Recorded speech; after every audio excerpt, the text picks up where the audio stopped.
Hi, welcome to another episode of Soulflex live in the studio, live from Area 51. How about that? I'm sure I screwed that title up because sometimes we don't even know where we're at. But I do know who I'm with, and who I'm with is Glenn Rogers. He is our Director of Missions for the Seminole Baptist Association. I introduced him in the previous episode, so if you didn't watch that, why not? And go back and take a look at it. And then you'll know who he is, and you'll get to hear what he does. But beyond that, Glenn, thanks for coming back again. Glad to be here. Thanks for hanging in there with us and talking to our folks again.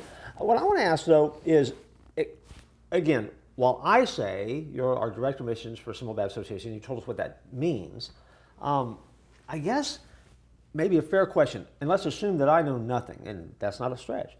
What exactly is the Seminole Baptist Association?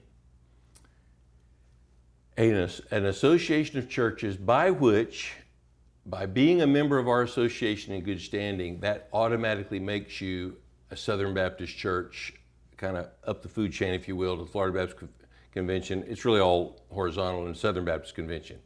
More particularly, we're a church of, a group of churches that are, I think, all the typical sizes. A couple of them that would be in the mega church category, several of them in the 100 to 300, 500 attendance category, and then several of them under 100.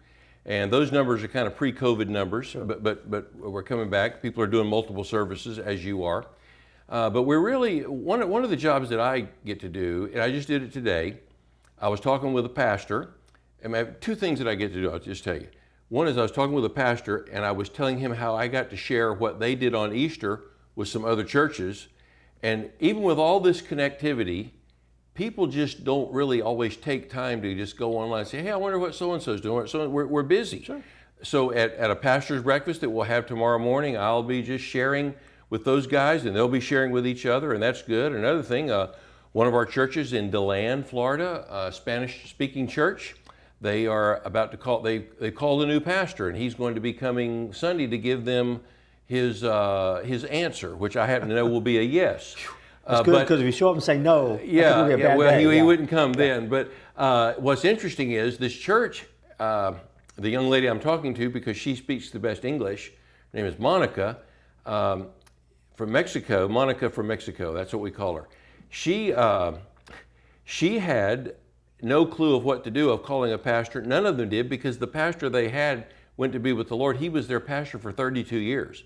So anybody in the church, he's the only pastor they've ever known. Sure. So this calling another pastor thing was all new.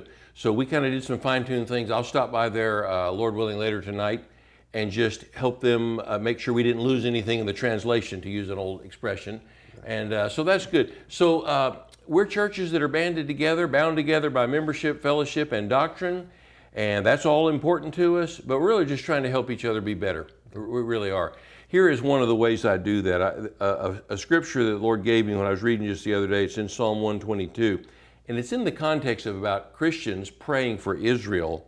But here's the part, the last part, verse 8 and 9. Because of my brothers and my friends, I will say, peace be with you. And because of the house of the Lord our God, I will seek your good. In other words, looking at the house of the Lord in the wider kingdom sense, our local sense, I am seeking the good of pastors and churches so that they can be everything God wanted them to be. Well, for us, you bless us. Well, thank you, and your life and your ministry is a blessing to us. We're better because of you. There's no doubt about that.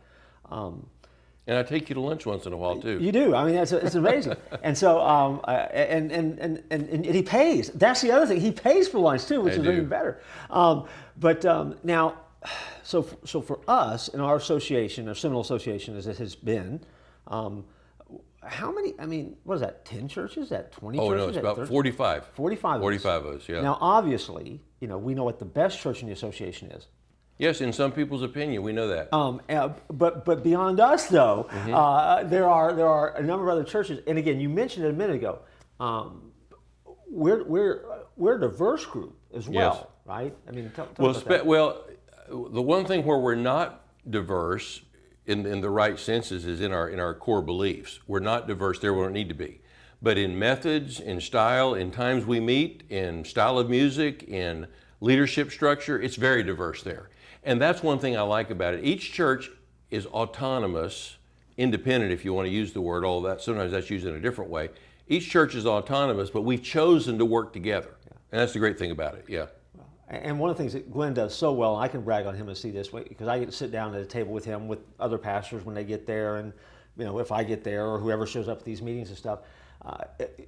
Sometimes for Glenn it's like herding cats. I mean, we are a very different group, and I don't know if Glenn hangs around pastors, so he understands this, but I mean, we all come in wired real different, but also we all come in with pretty strong personalities. So we're used to being in front of people. That's right. And so Glenn has to somehow manage that. Everybody in the room is used to leading the room. Yeah. And so Glenn has to take the leadership of that room and figure out how to make all that work. Well, Jeff, I have said it is sometimes like herding cats, but most of the time the cats are nice. Well, that's good. Okay. And so if you like cats, and if you like church, and if you like what God is doing in this area, then you'll want to come back and join us on our next edition as we come live from Area 51.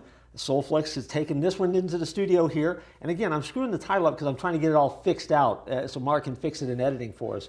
But Glenn's going to come back again for another episode, so we're going to keep this conversation going. Look forward to joining you next time. Glenn, don't leave. Come back. Thank you, Jeff. Okay.